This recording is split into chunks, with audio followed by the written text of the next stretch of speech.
everybody, great to be learning with you as we begin part 2 of our look at the first Mishna in Masechet Brachot, which deals with the latest time to say evening Shema. In the first video that you saw, the introduction to our Mishnah, we discussed 3 different opinions for when the latest time to say Shema occurs. According to Rabbi Elazar, you have until the end of the first Ashmura. And Ashmura, you will recall, refers to a period of the night. The night is divided into 3 different Ashmurot, 3 different periods, each lasting about 4 hours. The night is considered to be one 12-hour stretch of time. And when you divide that 12-hour stretch of time into 3 equal parts, each Ashmura, each period, each part, is roughly 4 hours. So Rabbi Elazar says you have until the end of the first Ashmura to say evening Shema. Chachamim disagree, and they say you have until Chatzot, which is not quite midnight in the sense of 12 a.m., but it refers to halachic midnight, which occurs around 12 a.m., but not necessarily. And that would be at the second Ashmura, the second of the 3 periods of the night, which occurs about 8 hours after the stars first appear in the sky. Finally, we studied the opinion of Rabban Gamliel, who gives you the most time to say evening Shema, because for him the deadline doesn't occur until all the way at the end of the nighttime cycle, at Amud HaShachar, when the first rays of light begin to appear in the sky. This occurs before dawn, before sunrise, and it'll still be somewhat dark outside, though it will just be streaks of light in the horizon. So why do they say what they say? I want to take a moment to explore the reasons behind their opinions. Let's start with Rabbi Elazar. Rabbi Elazar says that the reason why you have until the end of the first Ashmura has to do with the word uveshach becha. You'll remember that word appears in Shema, uveshach becha and uvkumecha.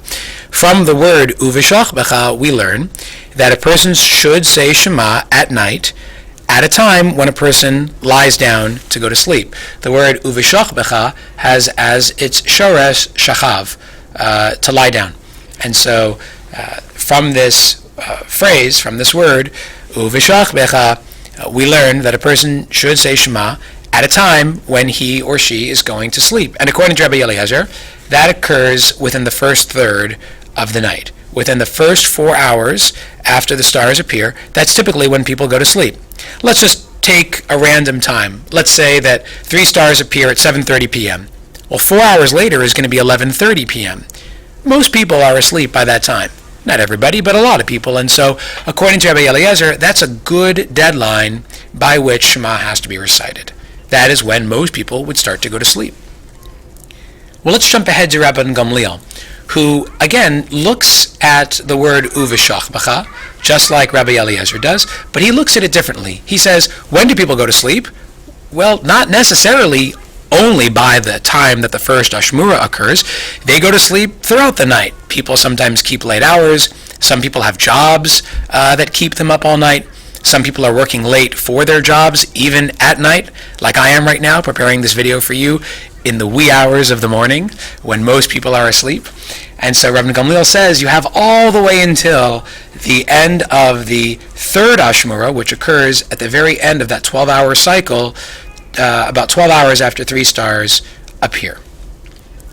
Finally, we have the opinion of the Chachamim, and the Chachamim seem to have a different opinion than Rabban Gamliel, because they say you have until Chatzot, which is halachic midnight, occurring at the second Ashmura. Well, Rabban Gamliel said you have until here, the end of the third Ashmura. So wouldn't that seem to suggest that Chachamim are disagreeing with Rabban Gamliel? Well, the Mishnah is actually going to tell us that they're really not disagreeing. Chachamim agree with Rabban Gamliel that you really have until here, the end of the third Ashmura, all the way until the first rays of light appear, about 12 hours after 3 stars first showed up in the sky. So why do the Chachamim then put the deadline over here if they really think you have until here? Well, the reason for that is because they want to make sure that you don't miss the deadline for Shema. So what they do is put the deadline even earlier than necessary to make sure that if someone made a mistake or was unable to say Shema by Chatzot, they would at least be able to say Shema by the end of the third Ashmura, which is the true deadline.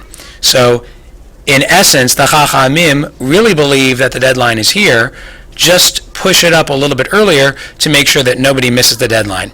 You know what it's like? It's if you want to meet someone for lunch at 1 o'clock, and you know they sometimes run a little bit late, you'll tell them, hey, meet me for lunch at 12:45 instead of 1, thinking that if you tell them 12:45, they'll really show up around 1 o'clock, which is when you wanted them to show up in the first place.